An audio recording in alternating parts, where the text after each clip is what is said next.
అంతరాయ తిమిరోపశాంతయే శాంతపావనమచింత్య వైభవం తం నరం వపుషి కుంజరం ముఖే మన్మహే కిమపి తుందిలం మహః. గురుర్బ్రహ్మ గురుర్విష్ణుర్ గురుదేవో మహేశ్వర గురు సాక్షాత్ పరబ్రహ్మ తస్మై శ్రీ గురవే నమః. వసుదేవసుతం దేవం కంసచానూరమర్ధనం దేవకీ పరమానందం కృష్ణం వందే జగద్గురుం. నారాయణ సమారంభాం సదాశివ సమారంభాం వ్యాస శంకర మధ్యమాం అస్మదాచార్య పర్యంతం వందే గురు పరంపరాం. గురవే సర్వలోకానాం భిషజే భవరోగిణాం నిధయే సర్వ విద్యానాం దక్షిణామూర్తయే నమః. వ్యాసో నారాయణో హరి. అందరికీ గురు పౌర్ణిమ సందర్భంగా శుభాకాంక్షలు, అభినందనలు. మనం నిత్య విద్యార్థులం. నిరంతరము ఏదో ఒకటి కొత్తది నేర్చుకుంటూనే ఉండాలి. ఎంత నేర్చుకున్నా కూడా ఇంకా నేర్చుకోవాల్సినవి ఎన్నో ఉన్నాయి.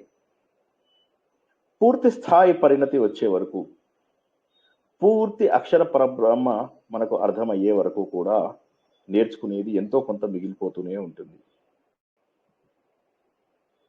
వ్యాస భగవానుడు విష్ణుమూర్తి స్వరూపుడు, పరబ్రహ్మ స్వరూపుడు. ఆయన మనము మర్చిపోతున్నటువంటి జ్ఞానాన్ని అందించడానికి పూనుకున్నారు. వేదాలు ఖచ్చితంగా కలియుగంలో లుప్తమవుతాయన్న సంగతి ఆయనకు తెలుసు. అందుకని ఆయన ఏం చేశారు, వేదాలని 4 భాగాలుగా చేసి తన 4 శిష్యులకి అందించారు. పైలుడు, జైమిని, వైశంపాయనుడు, సుమంతుడు. ఋగ్వేద, యజుర్వేద, సామవేద, అథర్వణ వేదాలు. వారి 4 కూడా వాటిని ప్రచారంలోకి తీసుకురమ్మని చెప్పారు. అప్పుడు అవి అర్థం చేసుకోవడం ఎంతో కష్టమైందని చెప్పేసి శిష్యులు ఆయనకి చెప్పారన్నమాట. అంటే ఫీడ్బ్యాక్ అంటాం కదా మనము. అప్పుడు ఆయన వేదాలలో ఉన్నటువంటి గొప్ప తత్వాలు, ఏదైతే అసలైన జ్ఞానము, ధర్మము, ఆచార వ్యవహారాలు, ఇవన్నింటినీ కథల రూపంలో, పురాణాల రూపంలో మనకు అందించారు. అవి 18 మహాపురాణాలు, 18 ఉపపురాణాలు. ఇలా చివరికి వేదాలకు సమానమైన మరొక గ్రంథం రాయాలని చెప్పి తన వంశమే అయినటువంటి, తన ద్వారా ధృతరాష్ట్రుడు, విదురుడు, పాండురాజు వీరందరి జననం కలిగింది కాబట్టి ఆ చరిత్రనే మహాభారత కావ్యంగా మనకు అందించారు. దానికి పంచమ వేదం అంటారు. 5 వేదాలతో 5వ వేదం అన్నమాట. వేదానికి సమానము. వేదానికి సమానమే కానీ వేదాలలో ఉన్న విషయాలని అత్యంత అద్భుతంగా మనకు మహాభారతం తెలియజేసింది. గురువులు, భగవంతుడు ప్రతి యుగంలో ఒక గురువుని మన కోసం పంపిస్తాడు. ఎందుకంటే గురువు లేని విద్య గుడ్డి విద్య అంటారు. మననెవరూ మోక్షానికి తీసుకెళ్లరు, కానీ మోక్షం ఎలా ఉండాలి అనేటటువంటి, మోక్షానికి ఎలా చేరుకోవాలి, మోక్షం ఎలా ఉంటుంది అన్న విషయాన్ని మనకు తెలియజేస్తారు. అప్పుడు మనకు శ్రద్ధ కలిగి ఆ దారిలో మనము ప్రయాణం చేస్తాము. కాబట్టి మనకు మార్గదర్శనం కావాలి అంటే ఒక చక్కటి గురువు లభించాలి. అందుకని ఒక్కొక్క యుగానికి ఒక్కొక్కరు. కృతయుగం తీసుకున్నట్లయితే కపిలుడు, దక్షిణామూర్తి, హయగ్రీవుడు, ఇటువంటి గొప్ప గొప్ప గురువులు మనకు అందారు. త్రేతాయుగం తీసుకున్నట్టయితే దత్తాత్రేయుడు, ద్వాపర యుగం తీసుకున్నట్టయితే వ్యాసుడు, కలియుగం తీసుకున్నట్టయితే శంకర భగవత్పాదుడు. వీరందరూ కూడా మనను సన్మార్గంలో పెట్టడానికి, మర్చిపోయినటువంటి మన ఆచార వ్యవహారాలు, సాంప్రదాయాలు, జ్ఞానము మనకు అందించడానికి పూనుకొని మనని సన్మార్గంలో పెట్టారు. శంకరాచార్య కలియుగ దైవం. ఆయన మనకు అందించినటువంటి జ్ఞానం అనంతం. అద్వైత సిద్ధాంతాన్ని ఆయన నిరూపించారు. నిరూపించి భారతదేశం మొత్తము ప్రయాణం చేసి హిందూ ధర్మానికి తలమానికమైనటువంటి కాశ్మీరంలో ఆయన హిందూ ధర్మానికి పూర్తి స్థాయి అధిపతి అయ్యారు. ఆయన 4 భాగాలలో ఋగ్వేద, యజుర్వేద, సామవేద, అథర్వణ వేదాలకు సంబంధించిన పీఠాలుగా పూరి, శృంగేరి, ద్వారక, జోషిమఠ్ అనే 4 స్థలాలలో 4 గొప్ప మఠాలను స్థాపించి సురేశ్వరాచార్యులు, హస్తమలకాచార్యులు, తోటకాచార్యులు, తర్వాత పద్మపాదుడు, ఇలా 4 శిష్యులని ఈ 4 చోట్ల పెట్టి ధర్మాన్ని ముందుకు తీసుకెళ్లారు. మరి శంకరాచార్య దాకా ఎలా వచ్చింది గురు పరంపర ఒకసారి తెలుసుకుందాం. ఈ ఇందాక నేను చదివిన మంత్రం మీరు అందరూ వినే ఉంటారు. నారాయణ సమారంభం కానీ సదాశివ సమారంభం కానీ వారితో ప్రారంభమైంది ఇది. వారు బ్రహ్మదేవుడికి ఉపదేశం అందించారు. బ్రహ్మ తన కుమారుడైనటువంటి వశిష్ఠుడికి, వశిష్ఠుడు తన కుమారుడు శిష్యుడు అయినటువంటి శక్తి మహర్షి తన కుమారుడు శిష్యుడు అయినటువంటి పరాశరుడికి, పరాశరుడు తన కుమారుడు శిష్యుడు అయినటువంటి శుకబ్రహ్మకు, శుకుడు తన శిష్యుడైనటువంటి గౌడపాదులకు, గౌడపాదుడు తన శిష్యుడైనటువంటి గోవిందాచార్యులకి, గోవిందాచార్యులు తన శిష్యుడైనటువంటి శంకరాచార్యులకు, శంకరాచార్యుల తర్వాత మనకు తెలిసిందే ఈ పరంపర. ఇప్పుడు మీరు చూసినట్టయితే ఈ 4 పీఠాలలో ఇప్పుడు శంకరాచార్య స్థాపించినటువంటి ఈ శంకర పీఠాలలో, శంకర మఠాలలో మనము గురు పరంపరని చూస్తూ ఉన్నాము.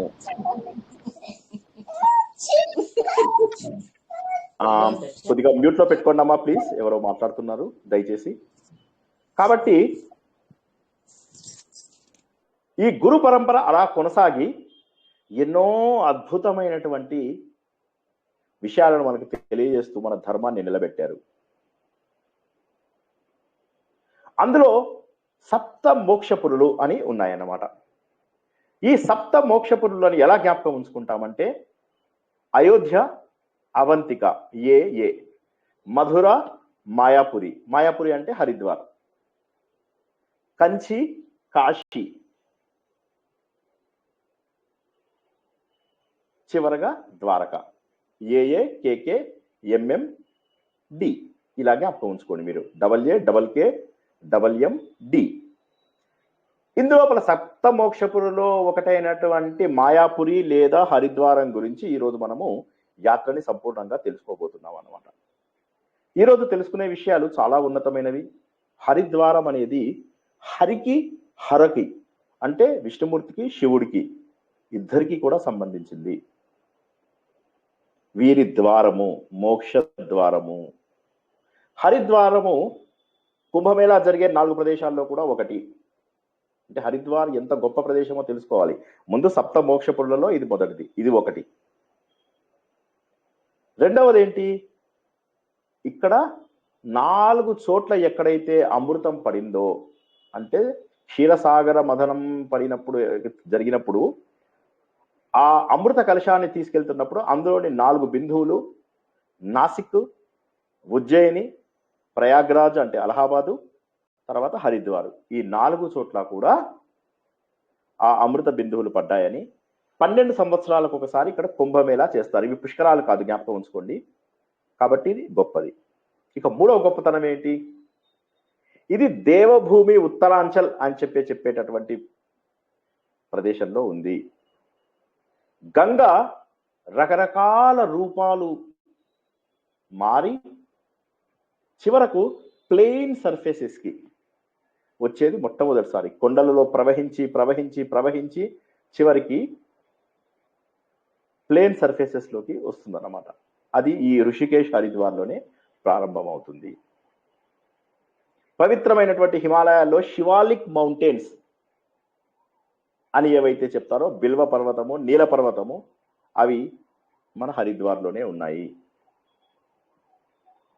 విష్ణుమూర్తి ఇక్కడ పాదం పెట్టారు అని చెప్పి కూడా, అందుకోసమే ఇది హరి యొక్క ద్వారము అని చెప్పేసి దీన్నే గంగా ద్వారము అని చెప్పి కూడా అంటారు. ఎందుకంటే గంగ మొదటిది ఇక్కడి నుంచే ప్రారంభమైంది. అంటే గంగోత్రి నుంచి వచ్చినటువంటి గంగ ప్లేన్స్ లోకి వచ్చినటువంటి ప్లేస్ కాబట్టి ఇది. కాబట్టి ఈ సప్తమోక్షపురులలో ఎంతో ఉన్నతమైనటువంటి హరిద్వారు మనకు ఇటు కేదార్కి, ఇటు బద్రీకి వెళ్ళే దారికి ఇదే మొదలన్నమాట. అంటే శివుణ్ణి చేరుకోవాలన్నా, కేశవులను చేరుకోవాలన్నా కూడా హరిద్వార్ నుంచే మన యాత్రను ప్రారంభించాలి.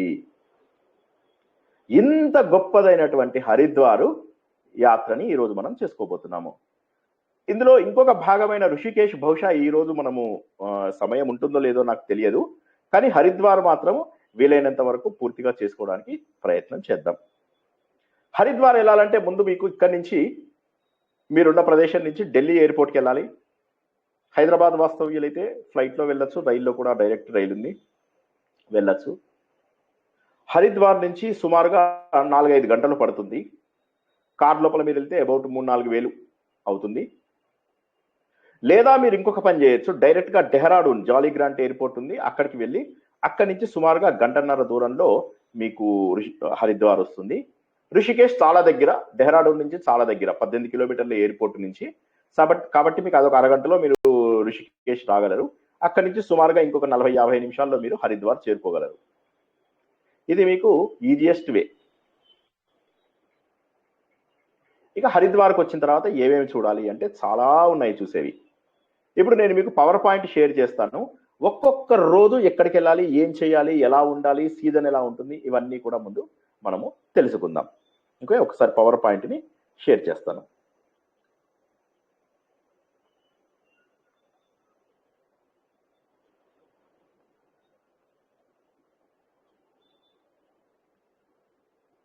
ఒక్కసారి అందరూ కనిపిస్తుందో లేదో చెప్పాలి.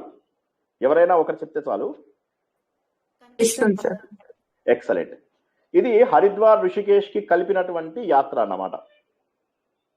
ఓకే, కాబట్టి హరిద్వార్ ఋషికేశ్ ఈ రెండింటికి కలిపి, కాకపోతే మనం ఈరోజు హరిద్వార్ మాత్రమే తెలుసుకుందాం. మీరు చూసినట్టయితే హరిద్వారు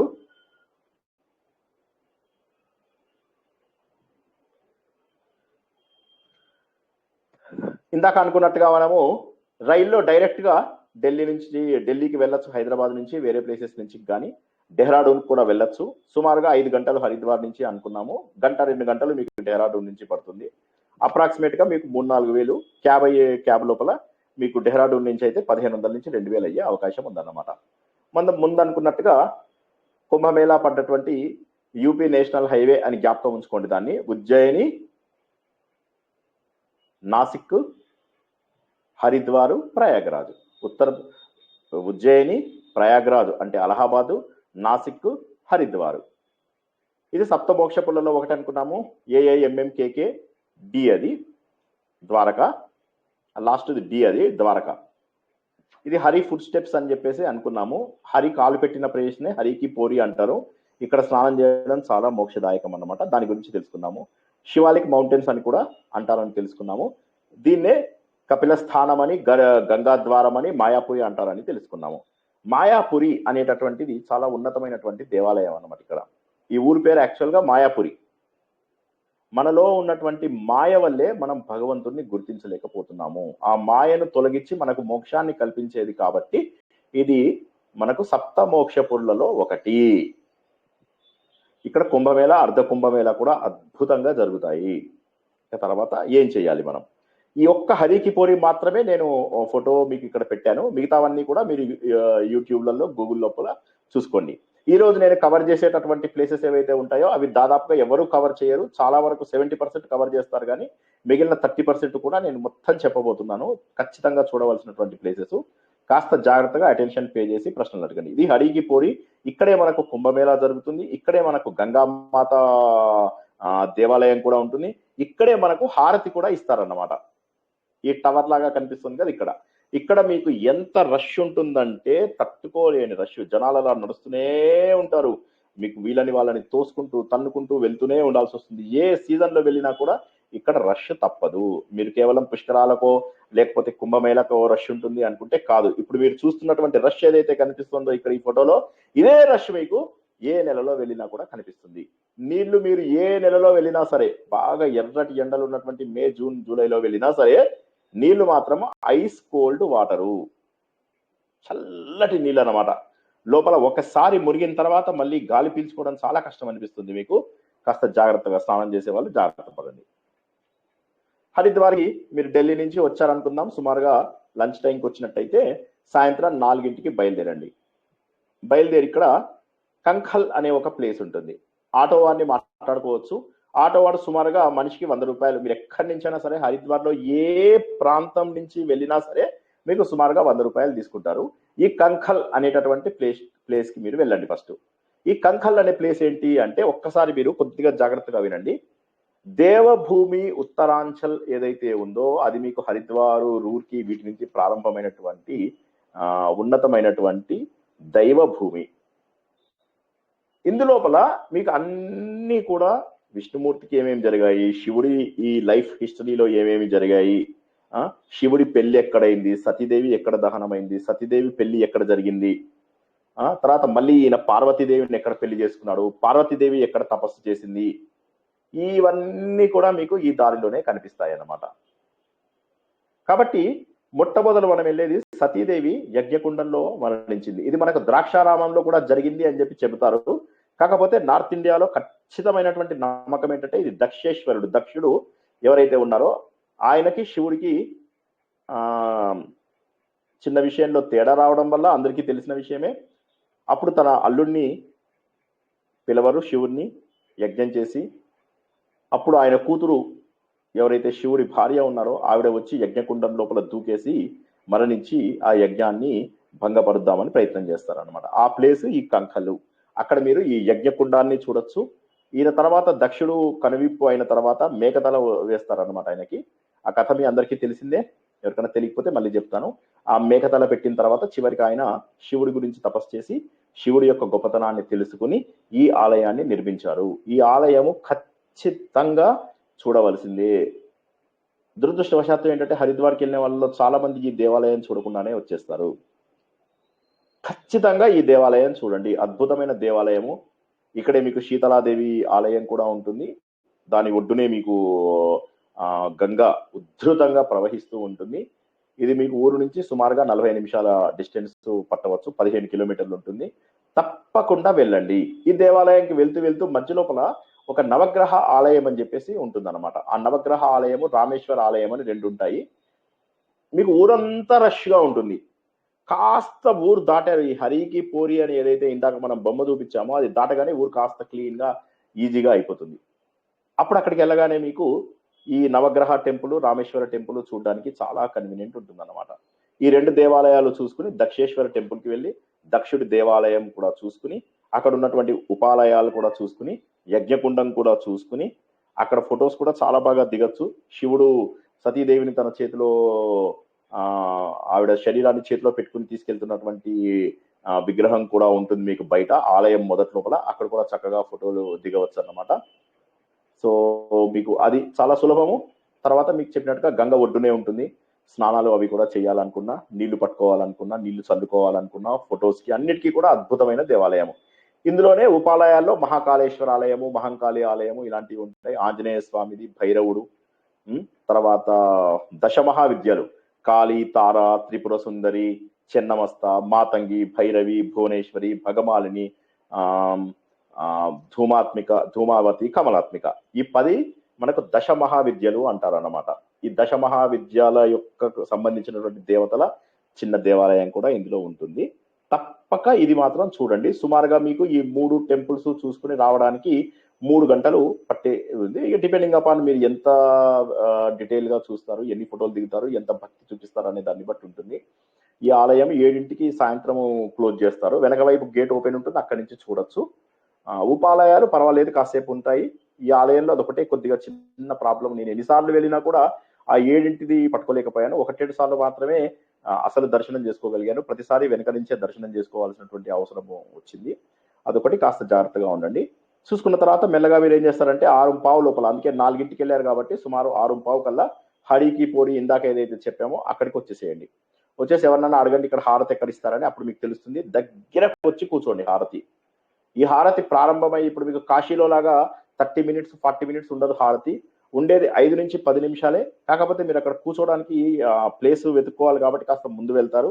ఈ హారతి టైమింగ్స్ కూడా మారుతూ ఉంటాయి, కాస్త చూసుకొని వెళ్ళచ్చు. అద్భుతమైన హారతి మీకు 5-10 నిమిషాల్లో అయిపోతుంది. కానీ చక్కటి ఫోటోలు దిగడానికి కానీ, చక్కగా దగ్గర కూర్చొని చూస్తారు కాబట్టి అద్భుతమైన హారతి చూడడానికి అవకాశం ఉంది.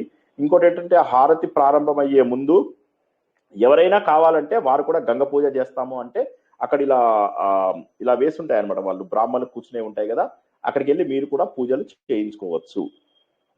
వీలున్న వాళ్ళు చేయించుకోండి.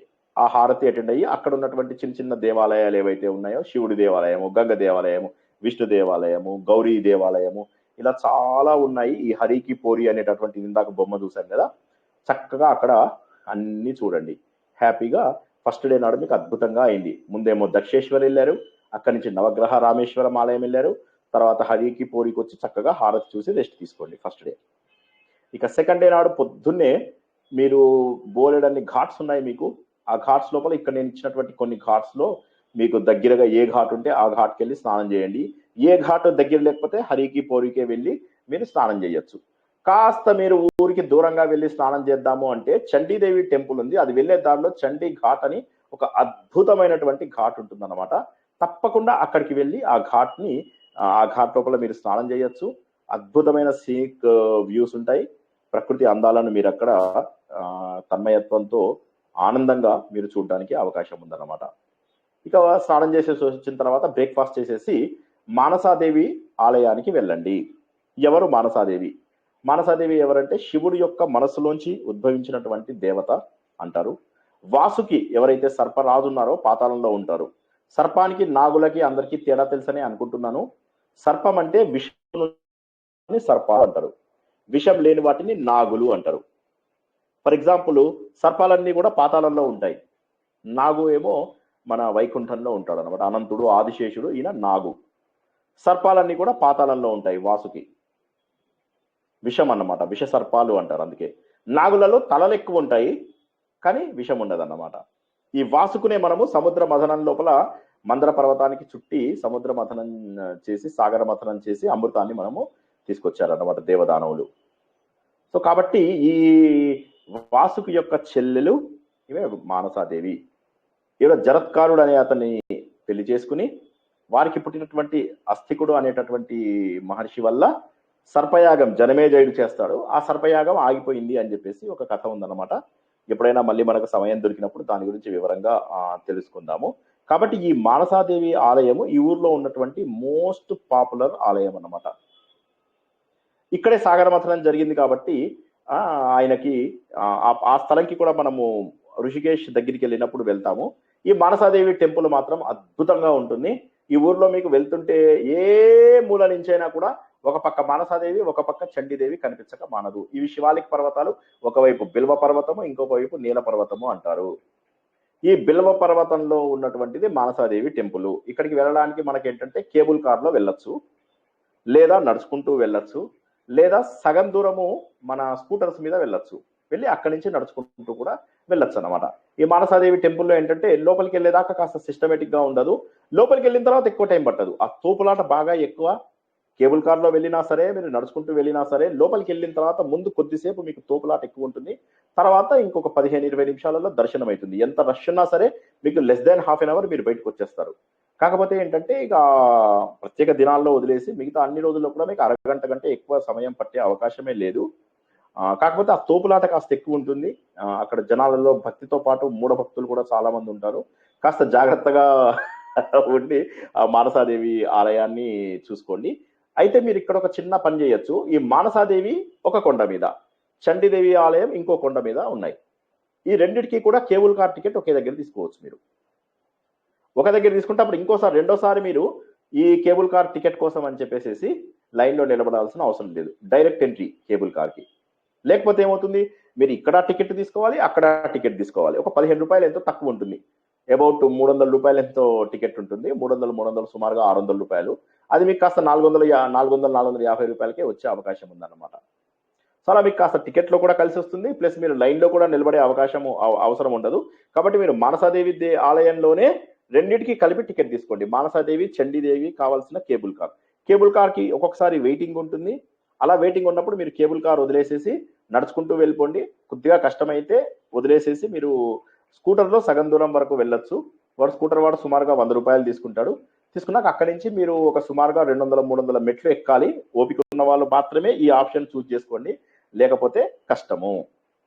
ఇక అద్భుతమైనటువంటి మానసాదేవి దేవాలయాన్ని చూసుకున్న తర్వాత దేవతని అద్భుతంగా దర్శించవచ్చు. అసలు ఏ రకమైన ఇబ్బంది కాదు. ఎంత క్లియర్ గా కనిపిస్తారంటే దేవత అద్భుతంగా మీకు అసలు ఏమీ ప్రాబ్లం ఉండదు. ఏదో కష్టపడి చూడాల్సిన అవసరం లేదు. సుఖంగా కనిపిస్తుంది. మీరు పట్టుకెళ్ళిన ప్రసాదాలు అవి కూడా దేవతకు తగిలించి మరీ ఇస్తారు. అక్కడ ప్రత్యేకంగా మనలాగా గవర్నమెంట్ కిందికి రావు కాబట్టి దేవాలయాలు చాలా అద్భుతంగా వాళ్ళు మనకు సర్వీస్ అది కూడా అందిస్తారు. అది చేసుకుని చక్కగా కిందికి వచ్చేయండి. ఈ మానసాదేవి అయిపోయిన తర్వాత అంటే శివుడి మనస్సులోంచి వచ్చినటువంటి ఈ మానసాదేవి, శివుడి కూతురు లాంటి మానసాదేవి, ఆవిడ దేవాలయాన్ని మీరు చూసుకున్నారు. అద్భుతమైన దేవాలయము. తర్వాత కిందికి వచ్చిన తర్వాత మీకు ఈ దేవాలయానికి చాలా దగ్గరలోనే బిల్వకేశ్వర్ మహాదేవ ఆలయం అని ఒకటి ఉంది. అయితే ఇక్కడ ప్రాబ్లం ఏంటంటే వాళ్ళకి బిల్వకేశ్వర్ అంటే తెలియదు, బిల్కేశ్వర్ అంటారు లోకల్ ఆటో వాళ్ళు. సో కాబట్టి మీరు ముందే ఒక ఆటో వారిని మాట్లాడుకోండి, మాకు మానసాదేవి, బిల్వకేశ్వరు, మాయాదేవి, చండీదేవి ఈ 4 ఆలయాలు కూడా మేము చూస్తాము అని చెప్పండి. అప్పుడు ఏమవుతుందంటే పర్ హెడ్ వాడు సుమారుగా 200 రూపాయలు తీసుకునే అవకాశం ఉంది. 200, 250 మాక్సిమం 200 రూపాయలు తీసుకుని అన్ని చూపిస్తాడు. సుమారుగా 5-6 గంటలు పట్టే అవకాశం ఉంది. దానికి మీరు ప్రిపేర్ అయ్యి వెళ్ళండి. 5-6 గంటలు పట్టవచ్చు రష్యను బట్టి. కాబట్టి మీరు ఏం చేస్తారంటే మానసాదేవి ఆలయం చూసిన తర్వాత వెంటనే వచ్చి మీరు ఈ బిల్వకేశ్వర మహాదేవ్ ఆలయానికి వస్తే అక్కడ మీరు బిల్వకేశ్వర ఆలయము, గౌరీకుండము చూస్తాము. ఒక్కసారి కొద్దిగా మనం ఫ్లాష్ బ్యాక్ ఏంటంటే శివుడికి మొదట్లో సతీదేవితో వివాహమైంది. వివాహమైనప్పుడు దక్షుడి కుమార్తె ఆవిడ. దక్షుడి భార్యకు కూడా మేనాదేవి ఆవిడకి కూడా ఇష్టం ఉండదు ఈ శివుడితో పెళ్లి చేసుకోవడము. కానీ శివుడు చాలా అందగాడు, శివుడు చాలా గొప్పవాడు, ఆయన త్రిమూర్తులలో ఒకడు అని తెలిసిన తర్వాత అయిష్టంగానైనా సరే తర్వాత ఇష్టపడుతూ పెళ్లి చేసుకుంటారు. ఈ వివాహానికి సంబంధించిన ఘట్టాలు ఇవన్నీ కూడా మనకి ఇక్కడ కనిపిస్తూ ఉంటాయి అన్నమాట. అయితే తర్వాత దక్షుడికి శివుడితో వచ్చిన భేదాభిప్రాయం వల్ల సతీదేవి అక్కడ ఆ యజ్ఞకుండంలో తనను తాను అర్పణం చేసుకోవడం జరుగుతుంది. ఆ తర్వాత సతీదేవి ఆ శరీరాన్ని తీసుకుని శివుడు హిమ పర్వతాలలోకి వెళ్ళి పిచ్చివాడలాగా తిరుగుతూ ఉండడము, ఆ తర్వాత అతడికి మన్మథ బాణము వేసి పార్వతీదేవి ఎవరైతే ఉంటారో హిమవంతుడికి, సతీదేవి మళ్ళీ పార్వతీదేవి లాగా హిమవంతుడికే పుడుతుంది. పుట్టి శివుడికి సపర్యలు చేసుకుంటూ ఉంటుందన్నమాట. ఆ తర్వాత శివుడు పార్వతిని ఇష్టపడి వారిద్దరి పెళ్లిని త్రియుగి నారాయణ్ అనే ఒక ప్రదేశంలో కేదార్ దగ్గర పెళ్లి చేసుకుంటారు. ఇప్పుడు నేను చెప్పిన ఈవెంట్స్ అన్ని కూడా మీరు ఈ హరిద్వార్ నుంచి మొదలెట్టి కేదార్ వరకు చూడవచ్చు. హరిద్వార్ లో ఏమేమి చూశారు? ఇందాక దక్ష యజ్ఞం జరిగినటువంటి ప్లేస్ చూశారు. ఇప్పుడు మీరు చూస్తున్నది ఏంటంటే ఈ బిల్వకేశ్వర మహాదేవ ఆలయంలో పార్వతీదేవి తపస్సు చేసిన ప్లేసు. ఇది నాకు మా వైఫ్ కి అందరికి చాలా ఇష్టమైనటువంటి దేవాలయము, అద్భుతమైనటువంటి దేవాలయము. ఈ ఊర్లో మిస్ అవ్వకూడని దేవాలయం ఇది ఒకటే. అన్ఫార్చునేట్లీ ఇది మీకు ఎక్కడ ఇంటర్నెట్ లో వాటిలో కూడా మెన్షన్ చేయకపోవడము ఆశ్చర్యం అనిపిస్తుంది. చాలా పెద్ద ఆలయము. ఇక్కడ మీరు ప్రత్యక్షంగా మీ హస్తాలతో దేవుడికి అభిషేకం చేసుకునేటటువంటి అవకాశం ఉంటుంది. విశాలమైన ప్రాంగణము, ఎక్కడ చూసినా కూడా అడవి. ఇక్కడ పార్వతీదేవి శివుడి కోసము తపస్సు చేసింది. హిమవంతుడి కూతురుగా పుట్టి, సతీదేవే పార్వతిగా పుట్టి హిమవంతుడి కూతురుగా శివుడి కోసం అని చెప్పేసి తపస్సు చేసింది. ఆవిడ స్నానం చేసిన ప్లేసు గౌరీకుండని కూడా ఈ ఆలయానికి దగ్గరలోనే ఉంటుంది. చక్కటి అడవుల మధ్యలో బ్యూటిఫుల్ ఆలయము. మీకు ఎక్కడ రష్ ఉండదు. గంట సేపు 2 గంటల సేపు ప్రశాంతంగా కూర్చోవచ్చు. ధ్యానం అలవాటు ఉన్న వాళ్ళు ధ్యానం కూడా చేసుకోవచ్చు. అంత అద్భుతమైనటువంటి ఆలయం ఈ బిల్వకేశ్వర ఆలయము. మస్ట్ వాచ్, తప్పకుండా వెళ్ళండి. ఇక ఈ ఆలయం చూసుకున్న తర్వాత మీకు మాయాదేవి ఆలయము. ఇది నేను మొదట్లోనే చెప్పినట్టుగా ఈ మాయాదేవి ఎవరంటే మనలో మాయ, భగవంతుడు తను సూత్రధారి అయి మాయను సృష్టించాడు. ఎందుకు? పాత్రధారిగా. ఆవిడ మాయ వల్ల ఏమవుతుందంటే మనకు దేవుడికి ఉన్నటువంటి తేడా ఏమీ లేదు అన్న విషయాన్ని మనం తెలుసుకోము. మనము భగవత్ స్వరూపులము, మనలో దైవత్వాన్ని ఆవిష్కరించుకోవాలి అన్న విషయం మనకు తెలియదు. ఎందుకంటే మనను మాయ కమ్ముతుంది.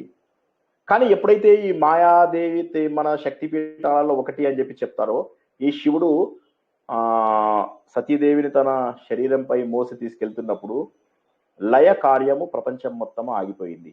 కాబట్టి విష్ణుమూర్తి ఏం చేశాడంటే తన చక్రాన్ని ప్రయోగించి ఆ శరీరాన్ని చిన్న భిన్నం చేస్తారనమాట. అప్పుడు వివిధ భాగాలు వివిధ ప్రాంతాలలో పడ్డాయి.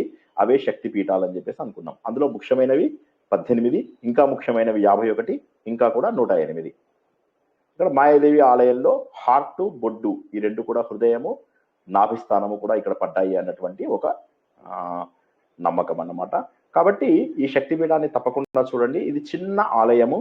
కానీ ఒక చిన్న ప్రాబ్లం ఏంటంటే ఈ ఆలయంలో రష్ లేకపోతే సరే, మధ్యాహ్నం టైం జనరల్లీ రష్ తక్కువ ఉంటుంది, రోజంతా కూడా తెరిచే ఉంటుంది ఆలయము, అదొక అడ్వాంటేజ్.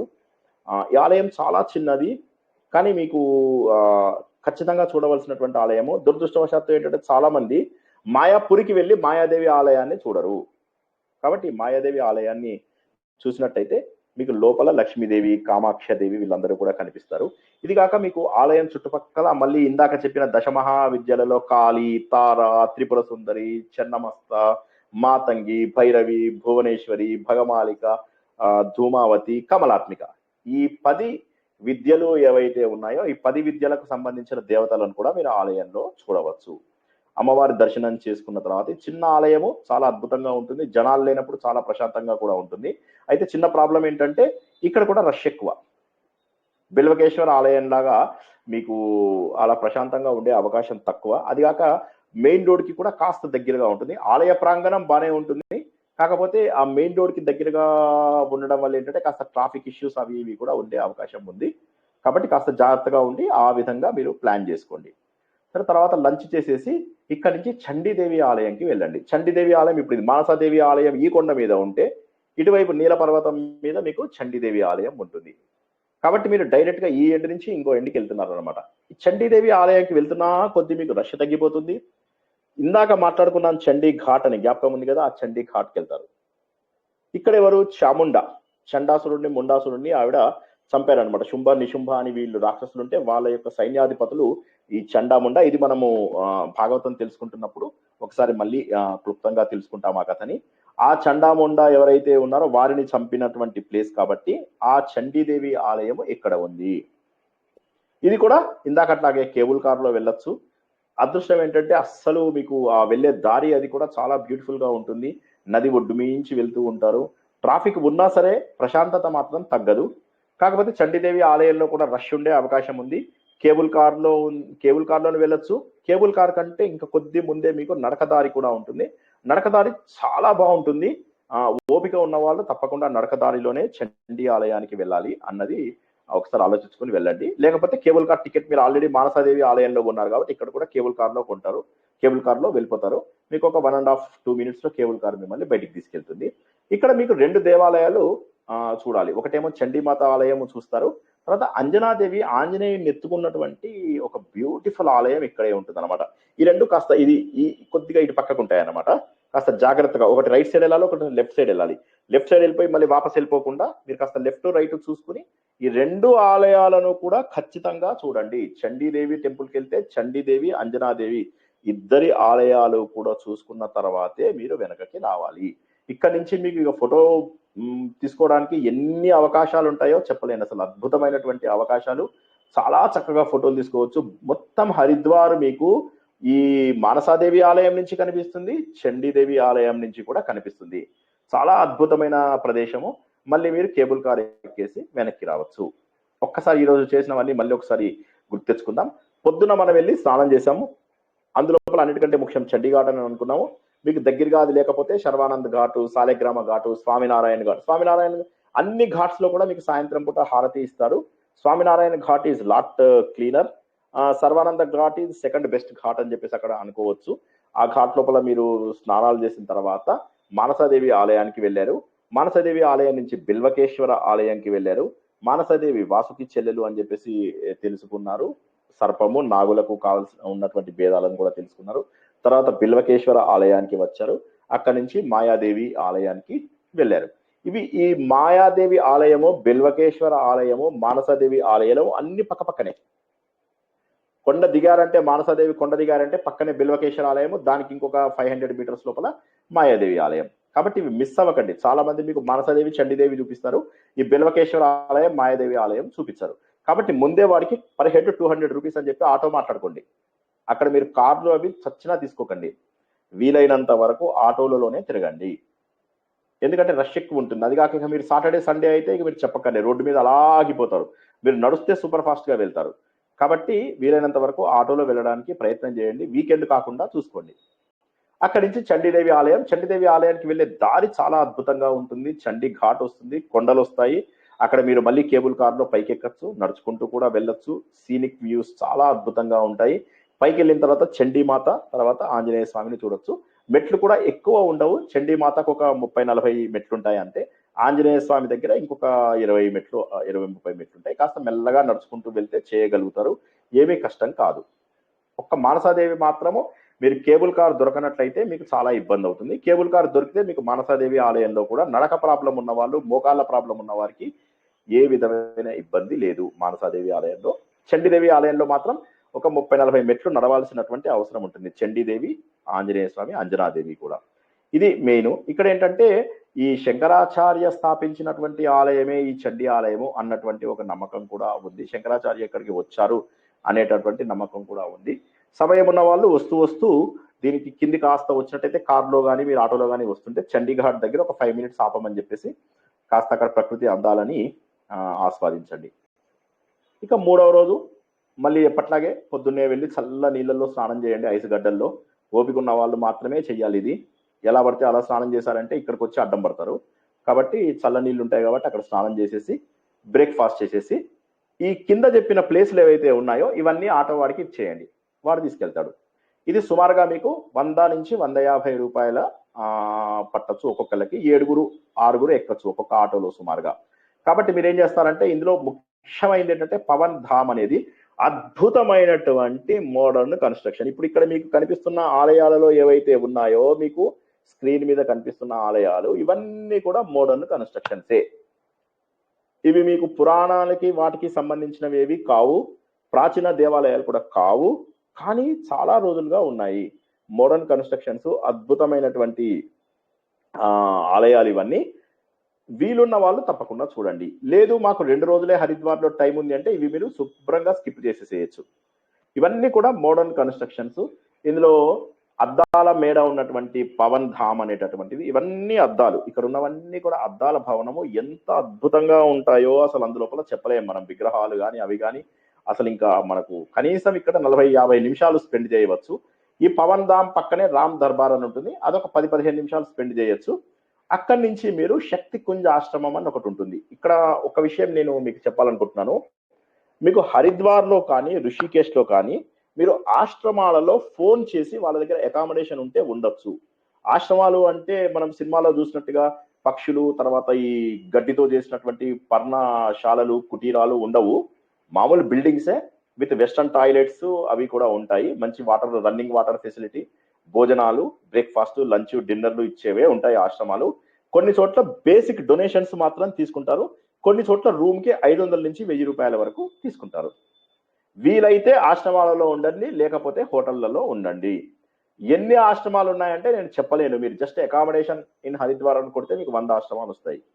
ఏ విధంగా హరిద్వార్లో ఉంటాయో అదే విధంగా మీకు ఋషికేశ్లో కూడా సేమ్. ఋషికేశ్ గురించి మళ్ళీ 2 వారాల తర్వాత తెలుసుకుంటాము. అప్పుడు ఇంకా కాస్త వివరంగా ఆశ్రమాల గురించి చెప్తాను. కాబట్టి ఈ ఆశ్రమాలలో ముఖ్యమైనటువంటిది గాయత్రి దేవాలయం ఉన్నటువంటి శక్తి కుంజు. ఇది చాలా పెద్దది, సుమారుగా 60-70 ఎకరాల ఆశ్రమము ఉంటుందన్నమాట. తప్పకుండా చూసేసి రండి.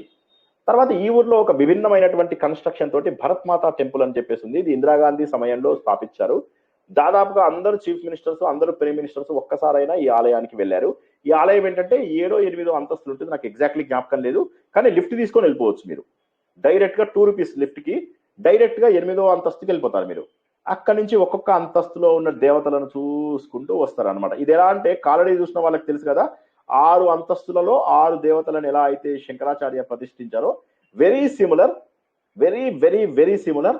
కాకపోతే మీకు పైకి వెళ్ళినా కొద్దీ అద్భుతమైన హరిద్వార్ వ్యూస్ చూడవచ్చు. అండ్ పాలరాతి విగ్రహాలు, తర్వాత అందులోపల అన్నీ ఉంటాయి అన్నమాట. స్త్రీ శక్తి, తర్వాత మన స్వతంత్ర పోరాటం చేసినటువంటి యోధులు, తర్వాత పరమహంసలు, సాధువులు, తర్వాత విష్ణుమూర్తి, శంకరుడు, తర్వాత దేవి, చివరగా భరత్ మాత. ఇలా ఒక్కొక్క ఫ్లోర్ లో ఒక్కొక్క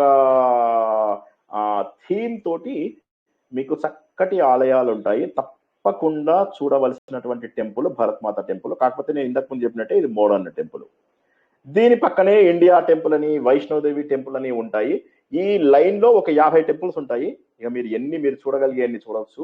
ఇండియా టెంపుల్, వైష్ణోదేవి టెంపుల్ ఏంటంటే కాస్త అన్ని వైష్ణోదేవి టెంపుల్ మీరు అక్కడ రియల్ గా వైష్ణోదేవికి వెళ్ళిన వాళ్ళు, కాత్రా వెళ్ళిన వాళ్ళు ఎవరైతే ఉంటారో వాళ్ళకి తెలుసు.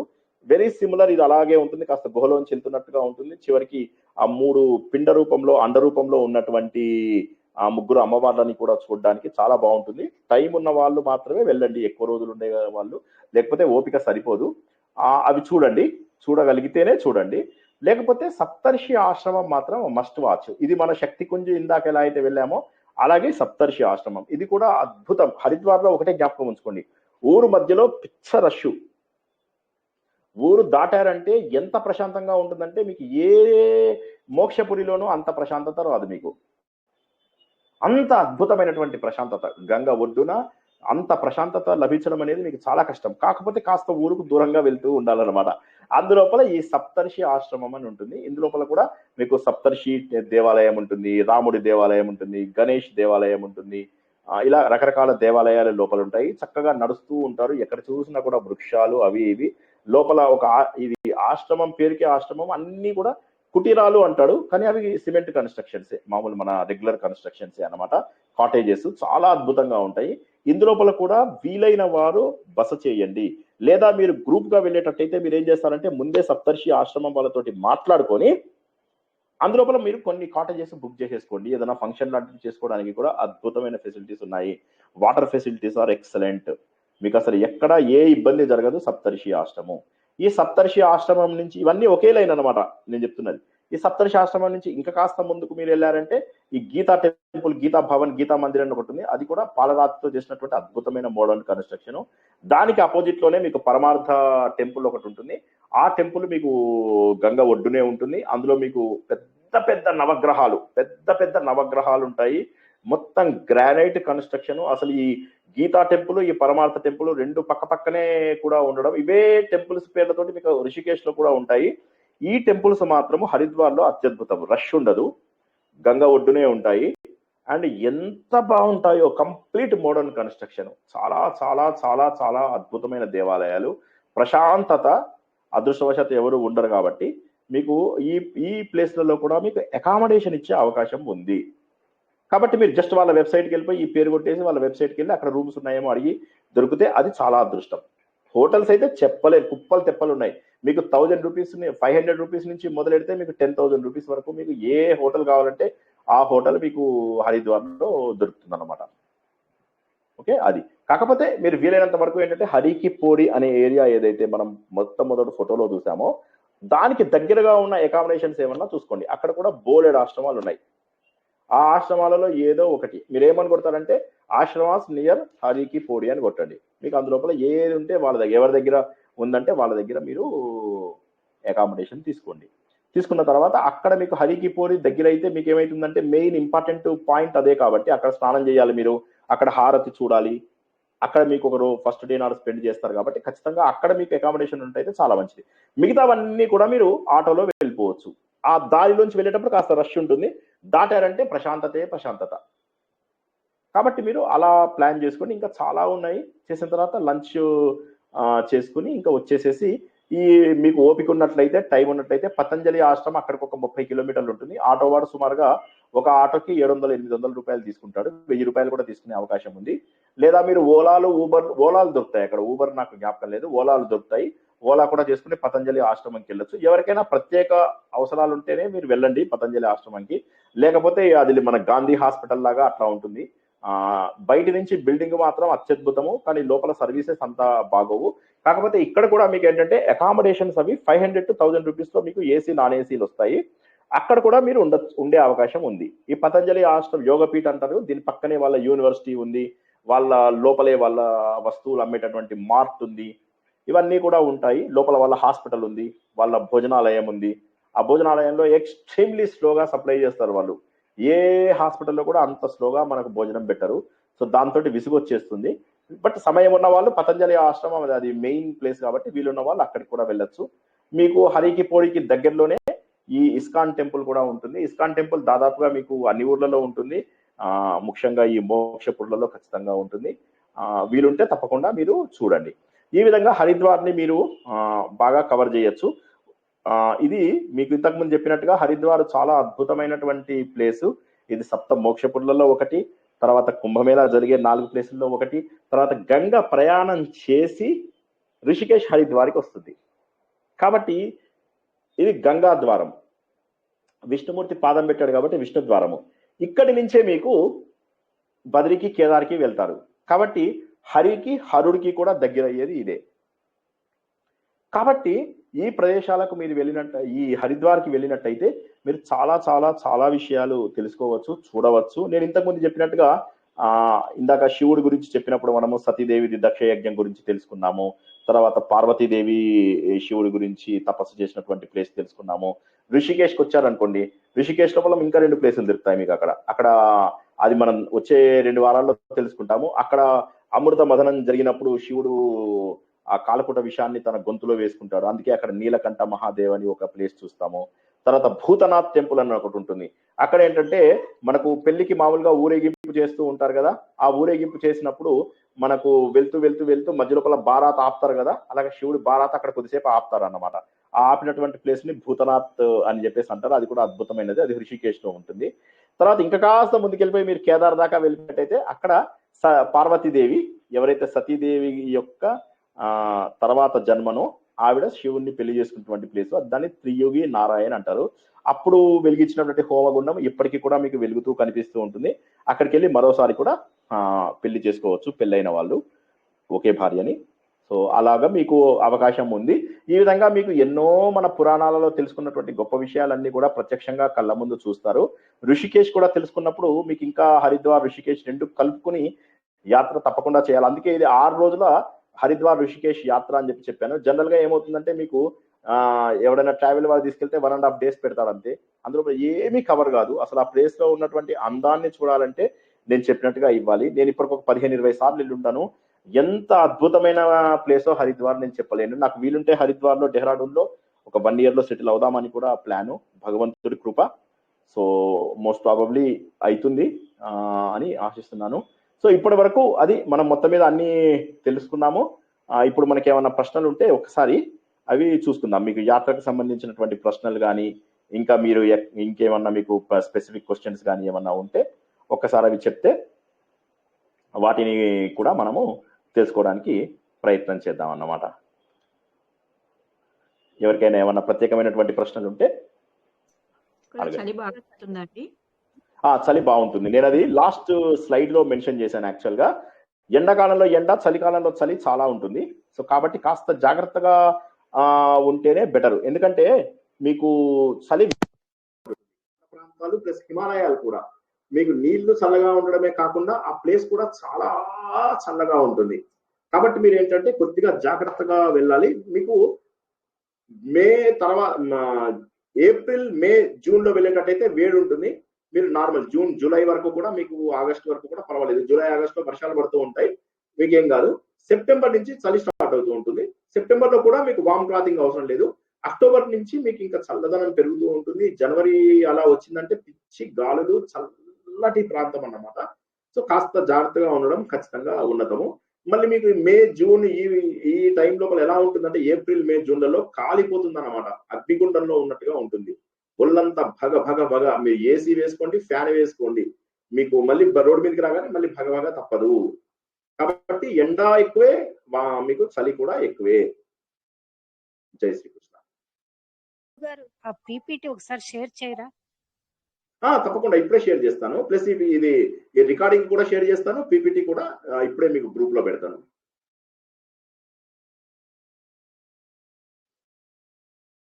ఇంకా ఏమన్నా ఉన్నాయా దేవాలయాల గురించి కానీ, ఇంకా ప్రత్యేకమైన విషయాలు కానీ? చెప్పండి. జై శ్రీకృష్ణ గురుజీ. జై శ్రీకృష్ణ. ముందుగా మీకు గురు పౌర్ణమి శుభాకాంక్షలు గురుజీ. ధన్యవాదాలు మీ అందరికీ కూడాను.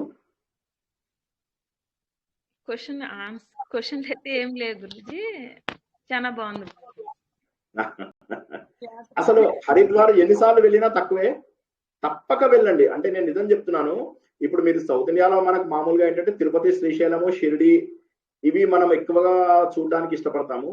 కానీ ఒకసారి నార్త్ వెళ్ళినా కొద్దీ మీకు అక్కడ అందాలు తెలిసినా కొద్దీ ఎంత బాగా ఉంటుందో నేను మీకు చెప్పలేను. అసలు will be wonderful. Especially Haridwar, Rishikesh లాంటి ప్లేసుల్లో అసలు it will be wonderful. Dehradun వరకు, హరిద్వార్, ఋషికేష్, డెహ్రాడూన్, ముస్సోరి, మీకు మెల్లమెల్లగా ఇక బద్రీ, కేదార్, గంగోత్రి, యమునోత్రి ఇవన్నీ వచ్చే ముందు ఉత్తరకాశీ. అసలు ఇది అద్భుతం. అసలు అంటే ఆ కొండలలోంచి వస్తున్నటువంటి చల్లటి ఐస్ గడ్డల లాగా ఉన్నటువంటి గంగా నది, దాని ఎన్ని రూపాంతరాలు మీకు అక్కడ గంగ ప్రారంభమయ్యేది అక్కడే, యమున ప్రారంభమయ్యేది అక్కడే, సరస్వతి నది అక్కడే, మళ్ళీ తర్వాత ఎన్నో గ్లేషియర్స్ వచ్చి కలుస్తాయి అన్నమాట. అక్కడ మీకు రకరకాల ప్రయాగాలు ఉంటాయి, నదుల సమ్మేళనాలు, నదులు కలుస్తూ ఉంటాయి అన్నమాట, కలిసి ప్రవహిస్తాయి. అలకానంద అని ఒక నది ఉంటుంది, అది అలకాపురిలో స్టార్ట్ అవుతుంది, స్టార్ట్ అయ్యి బద్రీకి వస్తుంది, బద్రీ లోపల మీకు సరస్వతి రివర్ వస్తుంది, వచ్చి అలకానందలో కలిసిపోతుంది, దాన్ని కేశవ ప్రయాగ అంటారు. ఇంకొద్దిగా ముందుకు మీరు వెళ్తారు, వెళ్ళేసరికి అక్కడ మీకు ధవల గంగా అని వస్తుంది, 2 ఏళ్ల కింద అది పొంగిందనమాట ధవల గంగా. ఆ ధవల గంగా వచ్చి మీకు అలకానందలో కలిసి ధవల గంగా తన పేరు మార్చుకుని అలకానంద అవుతుంది. మళ్ళీ అలకానంద ఇంకో కొద్దిగా ముందుకు వెళ్ళేసరికి అక్కడ మీకు పిండర గంగా అని వస్తుంది, అది వచ్చేది పిండారా గ్లేషియర్, అది వచ్చి మళ్ళీ దీంట్లో కలిసి తన పేరు మార్చుకొని మళ్ళీ అలకానంద అవుతుంది. ఇటు నుంచి నందాకిని అని ఒక మౌంటైన్ ఉంది, అందులోంచి నందాదేవి అని ఒక నందాదేవిలోంచి నందాకిని అని ఒక రివర్ వస్తుంది, అదొకటి కలిసి నందప్రయాగ అంటారు. అక్కడికి వచ్చిన తర్వాత అది తన పేరు మార్చుకుని మళ్ళీ అలకానంద అయిపోతుంది. మళ్ళీ ఇటు నుంచి కేదార్నాథ్ నుంచి మందాకిని అని ఒక రివర్ వస్తుంది, ఇదే మనకు పొంగి పొరలిపోయి పెద్ద ప్రమాదాలు సృష్టించిందని చెప్పి అంటారు కదా, అది ఆ నది వచ్చి మళ్ళీ ఇందులోపల కలుస్తుంది, రుద్రప్రయాగ అంటారు దాన్ని. అది వచ్చేసి నదిలో కలిసిన మళ్ళీ తన పేరు మార్చుకొని మళ్ళీ అది అలకానంద అవుతుంది. మళ్ళీ అలకానంద ఇంకా తన జర్నీ అలా కొనసాగిస్తూ ఉంటే అప్పుడు గంగోత్రి నుంచి వచ్చినటువంటి భాగీరథి అని ఒక రివర్ ఉంటుంది. ఆ భాగీరథి రివర్ వచ్చేసి ఎప్పుడైతే అలకానందలో కలుస్తుందో అప్పటిదాకా అలకానంద అన్ని నదుల్ని కలుపుకుని తన పేరు మార్చుకోకుండా ఉంటుంది. ఒకసారి భాగీరథి కలవగానే తన పేరు మార్చేసుకుని గంగా అని చెప్పేసి కన్వర్ట్ చేసుకుని అక్కడి నుంచి గంగగా ప్రవహిస్తూ మీకు ఋషికేశ్ లోకి వస్తుంది. ముందు కొండ ప్రాంతం నుంచి మామూలు ప్రాంతంలోకి ప్లెయిన్స్ లోకి వస్తుంది, అక్కడి నుంచి ఋషికేశ్కి వస్తుంది. అలా అలా అలా అలా తన ఇది కొనసాగిస్తూ మీకు అలహాబాద్ లోపల మీకు యమునా నదిని కూడా తనలో కలుపుకుంటుంది అనమాట. సో చాలా ఈ జర్నీ మొత్తం మీరు చూడగలుగుతారు. ఇదంతా కూడా ఒకవైపు కొండలు, ఒకవైపు లోయలు, ఎక్కడ చూసినా గ్రీనరీ, అసలు మీకు అడ్వెంచర్ స్పోర్ట్స్ కి గానీ వాటికి గానీ అద్భుతము. ఈ దేవాలయాలు అద్భుతము, మన చరిత్ర తెలుసుకోవడం అద్భుతము. ఇవన్నీ తెలుస్తూ ఉంటేనే మనము హిందువులుగా గర్వించి ఆనందం చెంది మన లోపల పరిణతి వచ్చి ఈ ప్రకృతి ముందు నేను ఎంత అన్నటువంటి భావన కలుగుతుంది. ఇవన్నీ కాక ఒక 7 మోక్షపురులు, ఆ 7 మన సౌత్ ఇండియాలో ఉన్నది ఒకటే కంచి. సో ఉన్నటువంటి గొప్ప మోక్షపురి హరిద్వారం.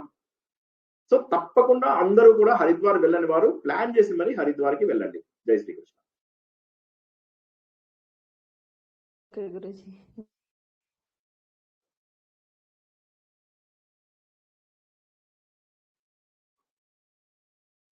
ఎక్స్పెన్సెస్ కూడా ఎక్కువ అవ్వవు, ఎందుకంటే మీకు ఫ్లైట్ చార్జెస్ వదిలేసి మిగతావన్నీ కూడా మీకు నార్త్ ఇండియాలో కాస్త తక్కువే ఉంటాయి. సౌత్ ఇండియాతో కంపేర్ చేస్తే రిలేటివ్లీ చీపర్.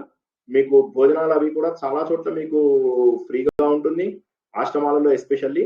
బయట కూడా మీకు చాలా తక్కువలోనే దొరుకుతాయి, అన్ని విరివిగా దొరుకుతాయి. నీళ్లకు వాటికి మీకు ఎక్కడా ప్రాబ్లం అవ్వదు ఏ విధంగా, ఎందుకంటే అక్కడ నిరంతరము గంగ ప్రవహిస్తూ ఉంటుంది కాబట్టి.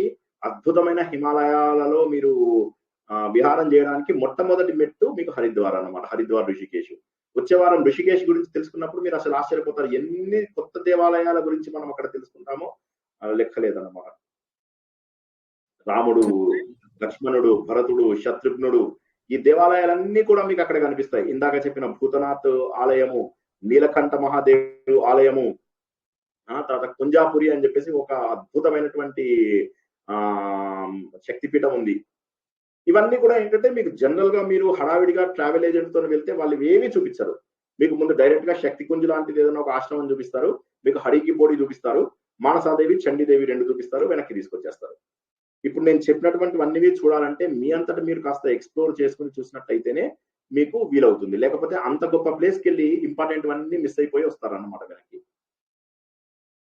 కృష్ణ సార్, జై శ్రీకృష్ణ. సప్తమోక్షపురిలో ఇంకొకసారి చెప్పరండి. AAKKMMDD, ఓకేనా? AAKKMMDD. ఏ అంటే అయోధ్య, ఏ అంటే అవంతిక, అవంతిక అంటే ఉజ్జయిని అవంతిక అంటారు. ఓకే, అయోధ్య అవంతిక. ఎంఎం మాయాపురి, మాయాపురి అంటే హరిద్వార్. ఎం అంటే మధుర, మధుర మాయాపురి. అవంతిక అయోధ్య 4 అయిపోయాయి కదా. నెక్స్ట్ కేకే, కేకేలో ఒకటే ఉంది మన దగ్గర సౌత్ ఇండియాలో, అది కంచి. 2 తర్వాతది కే అంటే కాశీ. చివరిగా వచ్చింది డి, ద్వారక. అంతే. AAKKMMD. చాలా సులభం. ఇందులో కూడా మీకు కొద్దిగా కన్ఫ్యూజన్ ఏంటంటే ఏ అంటే అవంతిక, ఎం అంటే మాయాపురి. అవంతిక అంటే ఉజ్జయిని, మాయాపురి అంటే హరిద్వార్ అన్నమాట. ఈ సప్త ఊరిలో మోక్షపురులలో అంటే హరి శ్రీహరి ఈశ్వరుడు ఇద్దరు ఉంటారు కదండి. హరిద్వార్ అనే దాని అసలు పేరు హరిద్వార్, హరద్వార్. హర్ అంటేనేమో శివుడు, హరి అంటేనేమో విష్ణుమూర్తి. సో ఇద్దరికి కూడా అది కామన్ ప్రదేశము. కాబట్టి హరిద్వార్ అనేటటువంటి ప్లేస్ ఏదైతే ఈ పేరు ఏదైతే ఉందో అది విష్ణుమూర్తికి, శివుడికి, శివకేశవులకు కూడా ముఖ్యమైనటువంటి ప్రదేశం ఇది అని చెప్పి చెప్పవచ్చు. తర్వాత ఇది మోక్షపురి కాబట్టి ఇక్కడ గనక మరణం పొందితే మోక్షం వస్తుంది అని చెప్పేసి అంటారు. అయితే కొంతమంది ఏమంటారంటే ఈ సప్త మోక్షపురులలో అన్నిటికంటే గొప్పది కాశీ. మిగతా 6 ప్రదేశాలలో గనక మరణిస్తే కాశీలో మరణించే అర్హత వచ్చి అప్పుడు కాశీలో మనం మరణిస్తాము వచ్చే జన్మలో. కాబట్టి ఆ అర్హత ఇవ్వడానికి ఈ 6 మోక్షపురులలో మనం గనక స్వర్గస్థులం అయితే మనం మళ్ళీ వచ్చే జన్మ లోపల మోక్షం పొందడానికి మనకు కాశీలో జన్మ పొందే అవకాశం ఉంది అని చెప్పి చెప్తారు. ఈ 7 ప్రదేశాలు మాత్రమే మోక్షాన్ని కల్పిస్తాయి అని పురాణాల ప్రకారం నమ్మకం. కాశీలో ఎవరైనా పోతే ఇంకా లాస్ట్ గా పోయినట్టు అండి అని మనకు నమ్మకం. ఎందుకంటే కాశీ లోపల ఎవరైనా మరణిస్తే వారికి మరణించినప్పుడు శివుడు తారక మంత్రాన్ని ఉపదేశిస్తాడు ఆయన చెవి లోపల. ఇంకా ఆ తర్వాత వారికి మరొక జన్మ ఉండదు అని చెప్పేసి పురాణ పూర్వకంగా నమ్మకం. దీనికి మనం నేర్చుకుంటున్న కర్మయోగము, జ్ఞాన యోగము వాటితో సంబంధం లేకుండా ఇది భక్తి యోగంలో ఒక గొప్ప ఆయుధం లాగా వాడుకుంటారు అనమాట. కాబట్టి ఏంటంటే కాశీలో మరణిస్తే ఇంకొక జన్మ ఉండదు. ఈ 7 మోక్షపురులలో ఎక్కడ మరణించినా మరొక జన్మ ఉండదు అంటారు. కానీ ఈ 7 కూడా కాశీ స్పెషల్ అని చెప్పేసి చెబుతారు అన్నమాట. ఇక్కడ ప్రమాదాలు ఎలా ఉంటాయండి హరిద్వార్ ఏరియాలో? అటు అన్ని హృషికేశ్లోని ప్రమాదాలు ఉండే ఛాన్స్ ఉంటుందా ప్రయాణాలు చేసేటప్పుడు? కానీ జర్నీలో ఏ రకమైన ప్రమాదము ఉండదు. మనకు కేదార్లో అప్పుడు జరిగినటువంటి అంత పెద్ద ఇన్సిడెంట్ అయితే కూడా ఇక్కడికి నీళ్లు పొంగి పొరులుతాయి. కానీ మీకు ప్రత్యేకంగా మీకు ఊర్లు మునిగిపోయి అట్లా ఎప్పుడు జరగదు. ఎందుకంటే ఇవి కొండలు దాటి ప్లెయిన్స్ కి వచ్చేసాం మనం ఆల్రెడీ. అంటే ఇప్పుడు మీకు ల్యాండ్ స్లైడ్స్ అవ్వడానికి వాటికి మీకు ఇక్కడ అవకాశం లేదన్నమాట. ల్యాండ్ స్లైడ్స్ అవన్నీ కూడా మీకు చార్ధామ్ లో ఎక్కువ అవుతాయి. శివాలికి వచ్చేసరికి మీకు ఊరంతా ప్లెయిన్ గానే ఉంటుంది. ఊరి చివర 2 పర్వతాలు, బిల్వ పర్వతము, నీల పర్వతము. ఇక్కడ మీకు మానసాదేవి, ఇక్కడ చండీదేవి. ఆ కొండల దగ్గర ఇల్లు అవి చాలా తక్కువ. మానసాదేవి దగ్గర ఉంది కానీ ఇప్పటివరకు అంత పెద్ద ఇన్సిడెంట్స్ జరిగి ప్రమాదాలు జరిగేంత లేవు. కాబట్టి Haridwar Rishikesh is relatively safer. Rishikesh దాటిన తర్వాత ప్రతి అడుగు కూడా ఇంకా సేఫ్ అని చెప్పలేము. ఎందుకంటే ఎప్పుడైనా ల్యాండ్ స్లైడ్ అవ్వచ్చు, ఎక్కడైనా ల్యాండ్ స్లైడ్ అవ్వచ్చు. తర్వాత అవేంటంటే లూజ్ సాయిల్ అనమాట. అంటే ఉన్నది ఏంటంటే అది రాకీ మౌంటైన్ కాదు, అది ఇసుకతో ఉన్న మౌంటైన్. దాంతో ఏమవుతుందంటే మీకు అది ఎక్కడైనా కొద్దిగా ఒక చోట ఫాల్ట్ లైన్ ఉన్నా కూడా అది విరిగిపోయి మొత్తం కింద పడిపోతుంది అనమాట. కాబట్టి అదొకటి. కాకపోతే మోడీ మహోదయ వచ్చిన తర్వాత ఈ రోడ్స్ అవి కూడా చాలా విశాలంగా చేశారు. ఎంత చేసినప్పటికీ కూడా ప్రకృతి బీభత్సం ఉంటుంది. మీకు చార్ధామ్ వెళ్లే దారి చాలా భయంకరంగా ఉండేది ఒకప్పుడు. ఇప్పుడు మీకు చార్ధామ్ వెళ్లే దారి చాలా స్మూత్ గా చేస్తున్నారు. చాలా స్మూత్ గా ఉంది. ఇప్పుడు 4 రోడ్లు, మీకు 2 రోడ్లు, కొన్ని చోట్ల 4 రోడ్లు కూడా ఉన్నాయి. మీకు భయం అనిపించేది కొన్ని చోట్ల మాత్రమే. చార్ధామ్కి వెళ్ళేటప్పుడు మాత్రం మీకు హరిద్వార్ ఋషికేశ్ స్ట్రైట్ మీరు కార్ లోపల చాలా సూపర్ ఫాస్ట్ గా 120 కిలోమీటర్స్ స్పీడ్ మీద మీరు హరిద్వార్ వచ్చేయచ్చు. కాబట్టి మీకు ఏ రకమైన ప్రమాదాలు జరిగే అవకాశం లేదు. హరిద్వార్ లో చక్కగా వెళ్ళొచ్చు, ఎవరైనా వెళ్ళొచ్చు. చాలా ప్లేసెస్ లో మెట్లు కూడా ఉండవు హరిద్వార్ లో. కాబట్టి అందరూ తప్పక చూడవలసినటువంటి ప్లేస్. జై శ్రీకృష్ణ.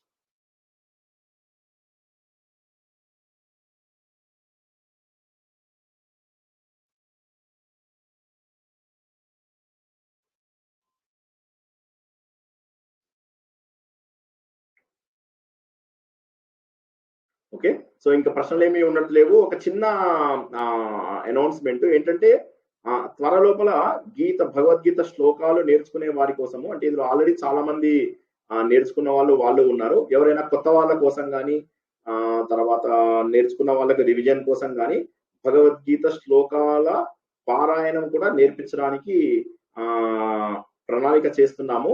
ఆ డీటెయిల్స్ అన్ని కూడా త్వరలో ప్రకటిస్తాము. జస్ట్ ఇది ఒకటి, అంటే ఊరికే ఒక అనౌన్స్మెంట్ లాగా చెప్దామని అంతే. మీరు ఇష్టం ఉన్న వాళ్ళు, మీ ఫ్రెండ్స్ ఎవరైనా ఉంటే వాళ్ళని కూడా త్వరలో ఇందులో జాయిన్ అవ్వమనండి. మేము వీలున్నంత తొందరగా ఈ గ్రూప్ లో ప్రకటిస్తాము. ఇప్పుడు ఈ గ్రూప్ లోపల మనకు భగవద్గీత నేర్చుకుంటున్నాం, వివరణ, భాగవతము 1 వారము, తీర్థయాత్ర ఒక వారము ఎవ్రీ వెనస్డే జరుగుతుంది. ఎవ్రీ సాటర్డే నాడు మనకు భగవద్గీత, ఎవ్రీ వెనస్డే నాడు మనకు ఒక వారము తీర్థయాత్ర, ఒక వారము భాగవతము ఉండే అవకాశం ఉంది. ఇది కాక భగవద్గీత శ్లోకాలు ఏదైతే నేర్చుకుంటున్నామో అది నేర్చుకోవాలని ఎవరికైనా శ్రద్ధ ఉంటే వారందరికీ కూడా అతి త్వరలో ఈ కార్యక్రమము ప్రారంభం అవబోతుంది. జస్ట్ అది మీ గ్రూప్ లోపల మీకు తెలిసిన వాళ్ళకి చెప్పండి. శ్లోకాలు సంస్కృత వ్యాకరణ నియమాలను అనుసరిస్తూ సరైన ఛందస్సు, సరైన ఉచ్చారణతో నేర్పించడానికి రాధ గారు, సారిక గారు, నేను ప్రణాళిక చేశాము, మాట్లాడుకున్నాము. ఇంకా కరెక్ట్ డీటెయిల్స్ మీకు చెప్పే లోపల మీరు కూడా కాస్త మీకు తెలిసిన వాళ్ళని ఎవరినైనా ఇంట్రెస్ట్ ఉన్న వాళ్ళకి ఊరికే చెప్పి పెట్టండి. ప్రణాళిక వచ్చిన తర్వాత అందరినీ ఎన్రోల్ చేసుకుని ప్రోగ్రామ్ స్టార్ట్ చేయడానికి వీలవుతుంది. ఇంకెవరికైనా ఏమైనా ప్రశ్నలు ఉన్నాయా? జై కృష్ణ సార్. జై శ్రీకృష్ణ. చార్ధామ్ అంటే ఏ ప్లేస్లు వస్తాయండి? చార్ధామ్ అంటే బద్రీనాథ్, కేదార్నాథ్, గంగోత్రి, యమునోత్రి, ఈ 4 కూడా దేవభూమిలో ఉన్న చార్ధామ్. ఇవి కాక విష్ణుమూర్తి చార్ధామ్ అని అవి వేరే ఉన్నాయి. అవి రామేశ్వరము, మధుర, తర్వాత ద్వారక, బద్రీనాథ్, వీటిని విష్ణుమూర్తి యొక్క చార్ధామ్ అని చెప్పేసి అంటారు. ఇవి కాక మీకు ఇంకా చాలా చార్ధాములు ఉన్నాయి. బట్ ప్రస్తుతానికి మనం చెప్పుకుంటున్న దేవభూమిలో చార్ధామ్ మాత్రం బద్రి, కేదార్, గంగోత్రి, యమునోత్రి. గంగోత్రిలో గంగా స్టార్ట్ అయిన పాయింట్, యమునోత్రిలో యమున స్టార్ట్ అయిన పాయింట్, మీకు తర్వాత బద్రీ లోపల ఏమో సరస్వతి నది స్టార్ట్ అయిన పాయింట్ విష్ణుమూర్తి దేవాలయం ఉంటుంది. కేదార్నాథ్ లోపల శివాలయం ఉంటుంది. హిందువులు తప్పకుండా చేయాల్సిన యాత్రలు 3. అందులోపల ఒకటి బద్రీ, కేదార్, గంగోత్రి, యమునోత్రి మొదటిది, రెండవది అమర్నాథ్ యాత్ర, మూడవది కైలాస్ మానస్ సరోవర్ యాత్ర. ఈ 3 యాత్రలు తప్పకుండా చేయాలి అని చెప్పేసి అంటారు. ఆ 3 యాత్రలలో హరిద్వార్, ఋషికేశ్ అనేది స్టార్టింగ్ పాయింట్ అన్నమాట. మీకు మూలం ఇక్కడి నుంచే మీరు చార్ధామ్ కి వెళ్ళగలుగుతారు. బద్రీ, కేదార్, గంగోత్రి, యమునోత్రికి వెళ్ళగలుగుతారు. కాబట్టి ముందు హరిద్వార్ ని ప్రశాంతంగా చూసుకుని, ఋషికేశ్ ని కూడా ప్రశాంతంగా చూసుకుని తర్వాత చార్ధామ్ యాత్రని కొనసాగించవచ్చు. చార్ధామ్ కేవలం 6 నెలలే ఉంటుంది. మే నుంచి సుమారుగా October end, November first week వరకు. అప్పుడు చలి పెరుగుతుంది కాబట్టి తర్వాత మీకు ఆ దేవాలయాలు క్లోజ్ చేసేస్తారు. మీరు సినిమా చూసారనుకుంటా కదా, అల్లు అర్జున్ ది బద్రీనాథ్ అని ఒక సినిమా వచ్చింది. ఆ సినిమాలో బద్రీలో తీయలేదు ఆ సినిమాని, కానీ ఆ సినిమాలో కొన్ని విశేషాలు చెప్పారు. సినిమా దీనికోసం ప్రత్యేకంగా చూడకండి, జస్ట్ చూసుంటే ఈ విషయాలు కొన్ని మీకు తెలుస్తాయి. జై శ్రీకృష్ణ. అంటే కురుక్షేత్రం ఈ హరిద్వారు, ఈ ఋషికేశ్ దీనికి మధ్యలోనే, లేకపోతే మీకు కురుక్షేత్రం వెళ్ళాలంటే మీరు ఎక్కడికి వెళ్ళాలంటే హర్యానా, అంబాలా అటువైపు వెళ్ళాలి. దాన్ని మీరు ఏం చేస్తారంటే కురుక్షేత్రం మీరు ఒక పని చేయొచ్చు. మీరు పంజాబ్ వెళ్ళినప్పుడు కలుపుకుంటే బెటర్ మీకు. ఎందుకంటే మీకు పంజాబ్ వెళ్తే మీకు అది దగ్గర అవుతుంది. ఇప్పుడు దేవభూమి ఇటు వస్తుంది, మీకు ఇది కురుక్షేత్రం ఇటు వస్తుంది. దేవభూమి అంటే ఇటు మీకు చైనా వైపు వస్తుంది, ఉత్తరాంచల్. మీరు ఇటువైపు మీరు మాట్లాడుతున్నది కొద్దిగా లెఫ్ట్ సైడ్. కురుక్షేత్రం అంటే ఇలా మీకు కాశ్మీర్కి వెళ్ళే దారి. సో మీరు ఏంటంటే ఢిల్లీ నుంచి మీకు కాశ్మీర్ సైడ్ వెళ్తూ అంటే జమ్మూకు వెళ్తూ మధ్యలో మీరు కురుక్షేత్రం చూసుకుంటూ వెళ్ళచ్చు.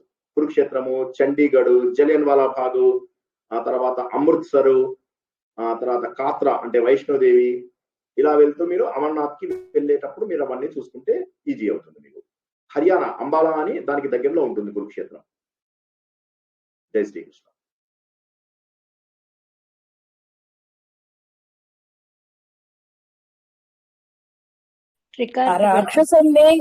ఆ రాక్షసుల్ని శుంభుల్ని చంపాక అమ్మవారు అక్కడ వెలిసిందండి.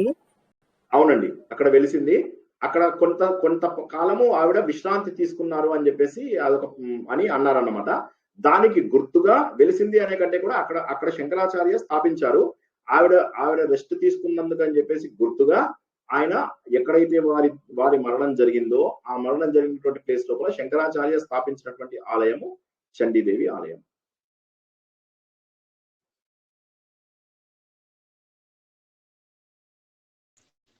గురువు గారు, అక్కడ నదులు అంతరంగా లోపల ప్రవహిస్తాయి అని అంటారు గురుజీ, అది నిజమేనా అండి? నదులు అంటే మీకు కొన్ని నదులు లోపల నుంచి వస్తాయి. చెప్పండి, మీ డౌట్ ఏంటో చెప్పండి. మొత్తం నాకు అర్థం కాలేదు. మొత్తం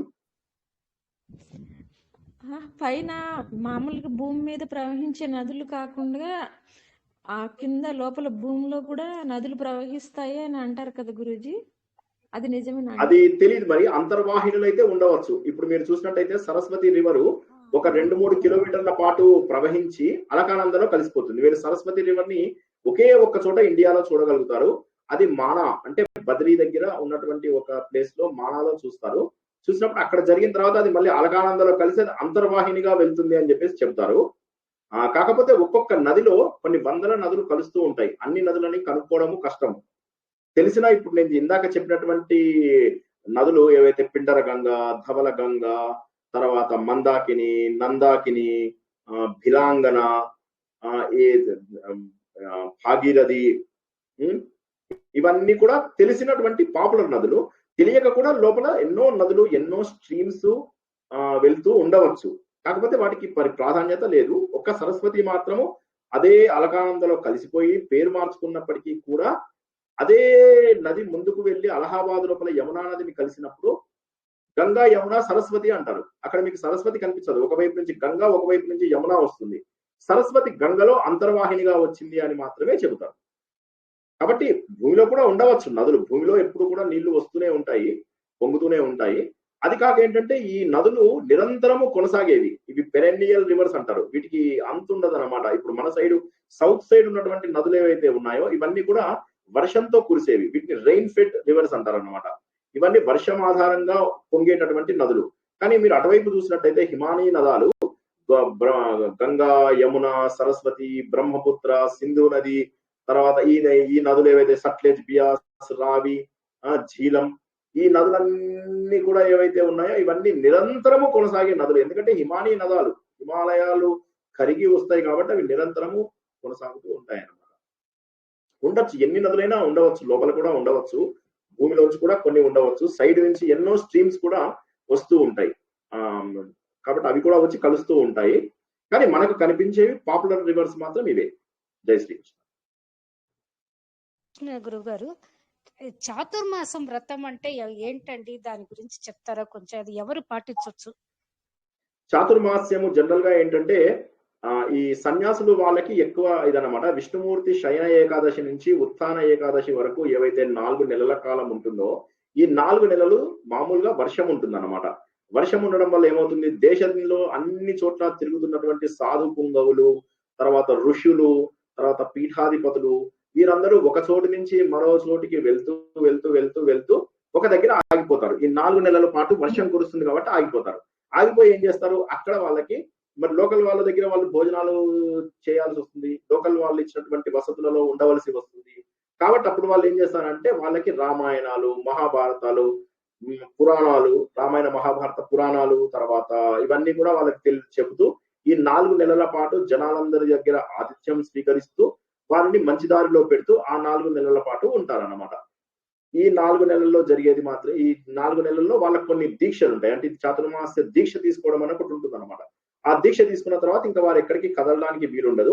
అక్కడే ఒకే దగ్గర ఉండి వారు ఆతిథ్యం ఇచ్చినటువంటి వారి భోజనము ఇవి మాత్రమే తీసుకుంటూ వారిని ధర్మ మార్గంలో అందరినీ ప్రవేశపెట్టడం కోసం అని చెప్పి చేస్తారన్నమాట ఈ చాతుర్మాసం. మనలాంటి వాళ్ళు చేయాల్సినటువంటి అవసరం లేదు. ఎందుకంటే దీనివల్ల మీకు ప్రత్యేకమైన ఫలితాలు అవి కాకుండా మనం ఏంటంటే దేశ దిమ్మరణం కాదు కదా, మనం ఇంట్లోనే ఉంటాం, 4 నెలలు 5 నెలలు ఉంటాము, తర్వాత ఎక్కడికైనా వెళ్తూ ఉంటాము. కానీ వీరికి అలా కాదు, వీళ్ళు తిరుగుతూ తిరుగుతూ మధ్యలో ఒక దగ్గర ఆగుతారు. ఆగినప్పుడు ఇంకా 4 నెలలు అక్కడే ఉండాలన్నమాట. సో కాబట్టి వారికి దీక్ష తీసుకున్న వారు ఒక దగ్గర ఉండి మిగతా వారిని ధర్మ మార్గంలో ప్రవేశపెట్టడానికి వాళ్ళు ఈ రకమైనటువంటి దీక్ష కూడా తీసుకున్నారు అని చెప్పేసి చెప్తారు. జై శ్రీకృష్ణ. హరే కృష్ణ గురూజీ. విష్ణుమూర్తిది ఫుట్ ప్రింట్ ఉందన్నారు కదా హరిద్వార్. ఫుట్ ప్రింట్ కాదు, ఆయన పాదము హరికి పోరి. హరికి పోరి అంటే ఏంటి, హరి యొక్క పాదము అని. ఆయన మీకు గంగ ఎక్కడ పుట్టిందంటారు, హరి పాదం నుంచి పుట్టిందని చెప్పి అంటారు కదా, అంతేనా? హరి పాదం నుంచి గంగ పుట్టింది అంటారు, అవునా?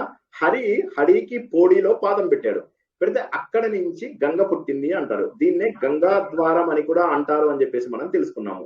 హరికి పోడి అనేదే విష్ణు పాదము, అందుకోసమే అక్కడ గంగ పుట్టింది అని చెప్పేసి వారి నమ్మకం అనమాట. గంగ పుట్టింది మనకు గంగోత్రి అని మనం అనుకుంటాము, కానీ ఇక్కడ వాళ్ళు ఏంటంటే గంగా ద్వారం ఏదైతే ఉందో అదే హరిద్వారము అదే హడికి పోడి అని ఏదైతే నేను మొట్టమొదట్లో బొమ్మ చూపించానో అది ఆయన యొక్క పాదము. ఆ పాదంలోంచి గంగాదేవి వచ్చారన్నమాట.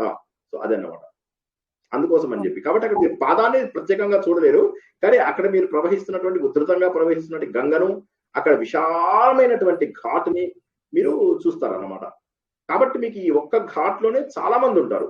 ఎందుకంటే ఇక్కడ మీకు ఆయన పాదంలోంచి వచ్చింది గంగ కాబట్టి మోక్షం ఖచ్చితంగా వస్తుంది అన్న నమ్మకంతో మోక్ష ద్వారము, గంగా ద్వారము, హరిద్వారము అనే పేర్లు ఉన్నటువంటి ఈ మాయాపురి ఆ ప్లేస్ అన్నమాట, హరికి పోరి.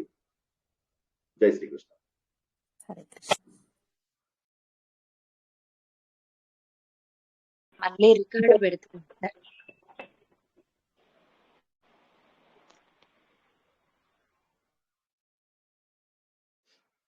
మరోసారి మీ శ్రద్ధాశక్తులన్నిటికీ కృతజ్ఞతలు. ప్రశ్నావళికి కూడా దయచేసి సమాధానాలు పంపించండి. తర్వాత మరొక ముఖ్య విషయము, ఈ శుక్రవారం నాడు, శనివారం మనకు ప్రవచనం లేదు, శుక్రవారం నాడు మనకు ప్రవచనం ఉంది. దయచేసి ఆ రోజు అందరూ జాయిన్ అవ్వగలరు. 5వ అధ్యాయం పూర్తి చేసుకుంటాము. తర్వాత ఆ సాటర్డే, వచ్చే సాటర్డే మనకు క్లాసులు ఉండవు. కాబట్టి మీకు వీలైనంత రివిజన్ టైం కూడా దొరుకుతుంది. కాబట్టి దయచేసి అందరూ ప్రశ్నావళికి సమాధానాలు పంపించవలసిన వారందరూ రేపు మధ్యాహ్నం లోపల పంపిస్తే నాకు సులభం అవుతుంది. ఎల్లుండి నేను ప్రయాణం చేయాలి. ప్రయాణం చేసే ముందే ప్రవచనం 5వ అధ్యాయం మొదలెట్టుకున్నాం కాబట్టి పూర్తి చేద్దామని, ప్రయాణం ముందు ఒక 2 గంటల ముందు నేను ప్రవచనము పూర్తి చేద్దామని భావిస్తున్నాను. మీ అందరి శ్రద్ధాశక్తులు కొనసాగించినట్టయితే ఆ రోజు మనం 5వ అధ్యాయం పూర్తి చేసుకుంటాము. ఈ 5 అధ్యాయాలు చక్కగా చదవండి. 6వ అధ్యాయం ధ్యాన యోగం కనీసం 3 నుంచి 4 వారాలు పడుతుంది. అందులోపల మనము ప్రాక్టికల్ సెషన్ కూడా చేస్తాము. ఇప్పటి వరకు మీరు ఎక్కడైనా ధ్యానం నేర్చుకున్నట్లయితే అవి కూడా మర్చిపోయి ఒక కొత్త మార్గము, భగవంతుడు చెప్పిన మార్గంలో మాత్రమే మనం నడిచేటటువంటి నాన్ కమర్షియల్ మార్గము, అత్యంత సులభంగా వెళ్ళేటటువంటి మార్గాన్ని మనము తెలుసుకోగలుగుతాము. ధ్యాన యోగము, నేను ఊరు నుంచి వచ్చిన తర్వాత, నేను ఇప్పుడు పూరి జగన్నాథ్ ఆలయానికి వెళ్తున్నాను 10 రోజుల కోసము. వెళ్ళేసి వచ్చిన తర్వాత 6వ అధ్యాయం ప్రారంభించుకుంటాము. కాబట్టి దయచేసి ఎల్లుండి అందరూ ఒకసారి మళ్ళీ నోటిఫికేషన్ చూసి ఏ టైం ఉంటే ఆ టైంకి తప్పక జాయిన్ అయ్యి 5వ అధ్యాయాన్ని పూర్తి చేయండి. ఈ విధంగా పూర్తి చేస్తే మనం కర్మయోగం పూర్తిగా నేర్చుకున్న వాళ్ళం అవుతాము. 6వ అధ్యాయం ధ్యాన యోగం ఏదైతే ఉందో అది మనకు కర్మయోగాన్ని గట్టిగా దృఢపరచుకోవడం ఎలాగా అనే విషయాన్ని మాత్రమే తెలియజేస్తుంది. కాబట్టి 3, 4, 5 అధ్యాయాలలో మాత్రమే మనం కర్మయోగాన్ని తెలుసుకుంటాము. ఆ తెలుసుకున్న దాన్ని దృఢపరచుకోవడానికి మనకు ధ్యాన యోగం అనే 6వ అధ్యాయము, భక్తి యోగం అనే 7, 8, 9, 10, 11, 12 అధ్యాయాలు మనకు ఉపయోగపడతాయి. కాబట్టి తప్పక అందరూ శుక్రవారం నాడు ఉండండి. శనివారం నాడు తరగతి లేదు, మరోసారి చెబుతున్నాను. మరోసారి మీ శ్రద్ధాశక్తులందరికీ అన్నింటికి కృతజ్ఞతలు. ప్రశ్నావళికి సమాధానాలు పంపించని వాళ్ళు పంపించండి. ఆత్మ సుఖము వీడిని ఆట కొరకు పాత్ర పోషణ చేసి సూత్రధారి, విశ్రమించేది నీ పాదం ఆశ్రయించి పరమ కరుణాంతరంగా శ్రీ పాండురంగ. జై శ్రీకృష్ణ. గురు పౌర్ణమి శుభాకాంక్షలు అండి మీకు. గురు పౌర్ణమి శుభాకాంక్షలు. చాలా థ్యాంక్స్ అండి అందరికీ కూడా. జై శ్రీకృష్ణ సార్. సార్ మీరు యాత్ర గురించి చెప్తున్నారు. యాత్ర చేయడానికి కూడా మేము ఒకరే ఉన్న వాళ్ళం ఉన్నాము, వెళ్ళలేని వాళ్ళం ఉంటాము. మీరు తీసుకెళ్తే బాగుంటుందేమో సార్, అట్లా కూడా ప్లాన్ చేయండి టూర్ కోసం. తప్పకుండానండి, తప్పకుండా చేద్దాము. ప్రస్తుతానికైతే మా పిల్లలు వచ్చే నెల ప్రయాణం చేస్తున్నారు వేరే చోటుకి. తర్వాత తప్పకుండా ప్లాన్ చేద్దాం. అంటే ఒకరెకరే ఉన్న వాళ్ళం ఉన్నాం కదా సార్ మేము. అంటే పిల్లలు రారు మాతో పాటే, మేము వెళ్ళలేము.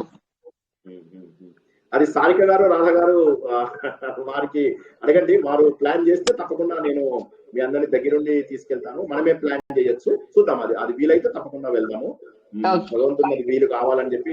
ఓకే సార్, సంకల్పం సార్, అందరి సంకల్పం ఉంటే ఖచ్చితంగా జరుగుతుంది. చాలా బాగుంది సార్, ఇది మటుకు నాకు కూడా నచ్చింది. ఆవిడ అడిగింది, నాకు కూడా కోఆపరేట్ చేస్తాను, నాకు కూడా ఇష్టం. తప్పకుండా చేద్దాం. వన్స్ అగైన్ ధన్యవాదాలు అందరికీ. మరోసారి గురు పౌర్ణమి సందర్భంగా శుభాకాంక్షలు. జై శ్రీకృష్ణ. Thank you. జై శ్రీ